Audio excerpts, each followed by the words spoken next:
रवि पुंसे और something different इस account से ये सवाल पूछा गया। ये कोरोना नाम का जो वायरस पूरे दुनिया में फैल रहा है चाइना से, अभी तक उसके ऊपर कोई उपाय, कोई लस उपलब्ध नहीं है। लेकिन भारत में कई लोग इसका दावा कर रहे हैं और सरकारी तंत्र में भी दावा किया जा रहा है आयुष की ओर से कि हमारे पास आयुर्वेद ने और ऐसे ऐसे इसके उपाय। तो इसमें कहां तक सच्चाई हो सकती है? देखिए, कोरोना वायरस ये नया वायरस है, यानी कम से कम हमारी जानकारी के अनुसार तो नया वायरस है। अगर ये पहले से होता और इसके परिणाम पहले से ध्यान में आते तो उसके ऊपर कोई उपाय भी अब तक डेवलप हो चुके होते। पूरी दुनिया डरी है क्योंकि ये बड़े पैमाने पर फैल रहा है और इसके ऊपर कोई हमारे पास उपाय उपलब्ध नहीं है। ऐसी स्थिति में कुछ लोग ये दावा करते हैं,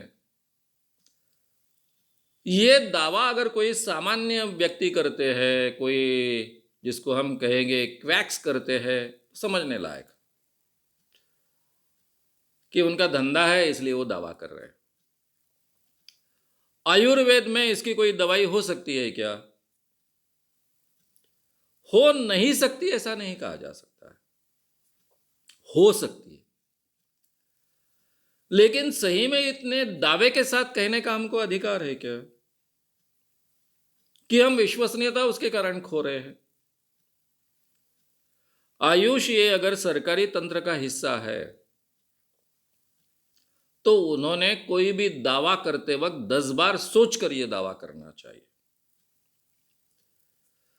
उन्होंने ये कहना चाहिए कि इस ढंग के उपाय हो सकते हैं और ये उपाय को टेस्ट करना चाहिए। तो ये भाषा बहुत अच्छी भाषा है, साइंटिफिक भाषा है। साइंटिस्ट को, उस क्षेत्र के डॉक्टर को इसमें उपाय हो सकते हैं, नहीं हो सकते हैं, इसका अंदाज हो सकता है। वो साइंस के आधार पर हो सकता है, लेकिन अभी तक वो प्रूव होने का है। और प्रूव होने का है तो उसके ऊपर के टेस्ट होने चाहिए, उसके ऊपर के उपाय अमल में लाने की कोशिश करनी चाहिए और उसके बाद में ये दावा करना चाहिए। अगर हम पहले ही दावा करते हैं तो हमारी विश्वसनीयता खो देते हैं। लेकिन ये उपाय हमने करने चाहिए कि नहीं? डेफिनेटली करने चाहिए।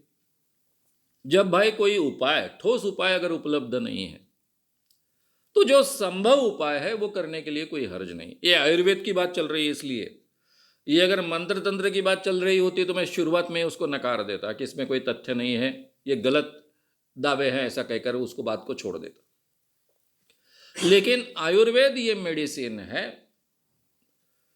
मेडिसिन उस पर हो सकता है, नहीं हो सकता है, इसके बारे में तज्ञ जानते हैं कि केवल लस के द्वारा ही ये पॉसिबल है, ये तज्ञ उसके बारे में तय कर सकते हैं। आम आदमी उसके बारे में तय नहीं कर सकता है। यहां तक की तो बात है। तो ये भाषा थोड़ी अलग होनी चाहिए, इतना ही हम आग्रह रख सकते हैं। ये भाषा के कारण हम विश्वसनीयता खो देंगे, ये सबसे बड़ा डेंजर इसमें दिखाई देता है।